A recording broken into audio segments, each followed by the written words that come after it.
अशोक खरातची पत्नी कल्पना खरात हिच्या विरोधात शिर्डी पोलीस ठाण्यात फसवणुकीचा गुन्हा दाखल झालेला असून कल्पना खरात सध्या फरार आहे।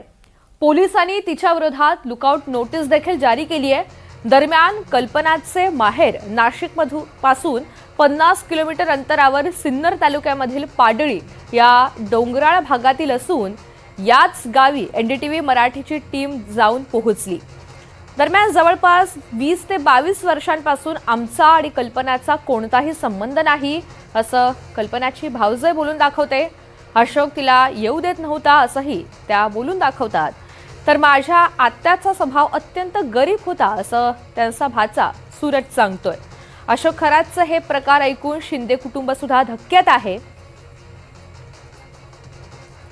आणि सध्या समोर आलेलं खरातचं प्रकरण आणि एकंदरीतच पार्श्वभूमी या सगळ्या संदर्भात बातचीत केलेली आहे आमचे प्रतिनिधी प्रांजल कुलकर्णी यांनी। कल्पना खरात यांचं माहेरचं गाव हे सिन्नर तालुक्यातील पाडळी इथलं आहेत। आता आपण जर बघितलं तर मी त्यांच्या या घरी आलेलो आहेत। जर ही घराची आपण अवस्था बघितली तर अत्यंत हालाकीची ही संपूर्ण परिस्थिती होती। त्यांचे वडील असतील त्यांचं देखील काही दिवसांपूर्वी काही वर्षांपूर्वी निधन झालं होतं। त्यांचा भाऊ देखील अस्तित्वात नाही आहेत आणि आता आपण जर बघितलं तर घरी त्यांची मोठी भाऊजाई आहेत आणि त्यांचा भाचा आहेत। काय एकूण ही घरची परिस्थिती आहेत ते ओळखतात का? खरं तर या कल्पना खरात यांचं जे माहेरचं देखील नाव आहे ते सुनीता शिंदे असं त्यांचं नाव होतं। त्यांच्या मोठ्या भाऊजाई आहेत। मावशी काय नाव तुमचं? मंगल उत्तम शिंदे। बरं, आता या त्या ना कधी येतच नव्हत्या आमच्या घरी।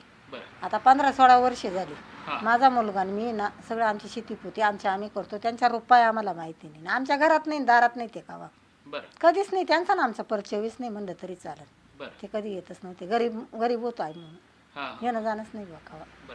आता ह्याची कल्पना खरात त्यांचं इकडचं नाव सुनीता शिंदे बरोबर? हा, त्यांच्या परिवारात कोण कोण होतं? परिवारात 2 भाऊ 3 जण भाऊ होते। एक वारला, 2 जण भाऊ आहे ना, आम्ही 3 जणी बहिणी त्या। एक चिकणी दिले आणि एक ओतरला दिले। बरं, काय झालं तो वडील किंवा भावाचं काय निधन कसं झालं काय? यांचं म्हातारा ना गायना गोऱ्यानं मारलं होतं म्हाताऱ्याला आणि गाय सोडायला गेली। जेव्हा गोरं जाऊन आलं तसं म्हातारा जाग्यावर येऊन गेलं आणि हे ना हा माणूस आहे ना मेन लाईट मोटर चालू करायला गेली। तेवढ्यात मोटर चालू करता करता ना लाईट जायला होती, त्यांनी दाबले बटणं। तेवढ्यात जाग्यावर माणूस ठेवून दिला। तुमचे पती? हा, 15-16 वर्ष झाली त्यांना। बरं, एकूण घरचा व्यवसाय काय होता? वडील काय करायचे यांचे? शेतीच करायची, शेतीच करीत होते। शेतीच करायची, जनावरं राहायचे आणि शेती करायची, बाकी इतर कुठलंच काही नाही आमचं।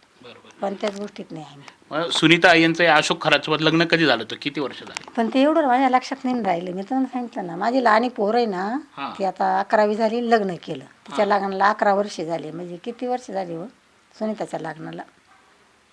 11 ना 11 22 वर्ष। 22 वर्ष झाले। अरे बाप, मी तिच्या टायमाला डिलिव्हरीला जायला होते, सुनीताचं लग्न झालं आमच्या गावामध्ये। लग्न कोणी जुळून दिलं होतं? अशोक लहान्या भावानं ते वारले ना आता। ते भाऊ वारले, त्यांनी केलं। बरं, मग कुठून त्यांचा शोध लागला होता? आणि असं म्हणे की त्यांच्या वयात पण खूप अंतर होतं किंवा काय? पण मग आता एवढं काही सांगता नाही, मी नव्हते ना इकडं। मी नसल्यामुळं मला ते कसं जमलं, कसं लग्न झालं, मला कुठल्याच गोष्टीचं काही माहिती नाही। मी नव्हतेच ना इथं।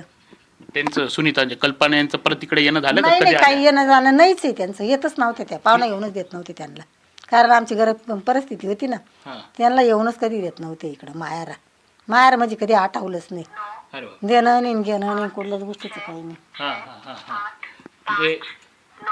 हॅलो, ते भाऊ ते घरी बसले, तो कुठं रे भाऊ?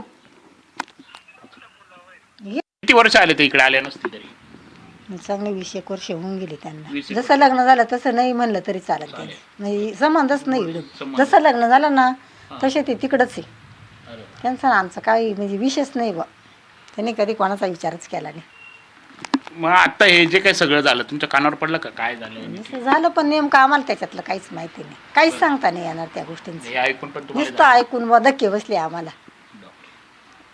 धक्का बसला ना। असं कधीच नव्हतं बा। आमच्या आनंदाचं आम्हाला थोडं अवघड लागत। असं कसं झालं? पोरलंही शांत ना, एवढ्या घटना झाल्या म्हणजे आम्ही जसं गाफल राहिलो ना। मग बाप गेला, भाऊ गेला, आणि त्या गोष्टींमध्ये आम्हाला माहिती नाही ना भाऊ। मग असं कधी आम्हाला ते धक्के बसले जायला लगेच।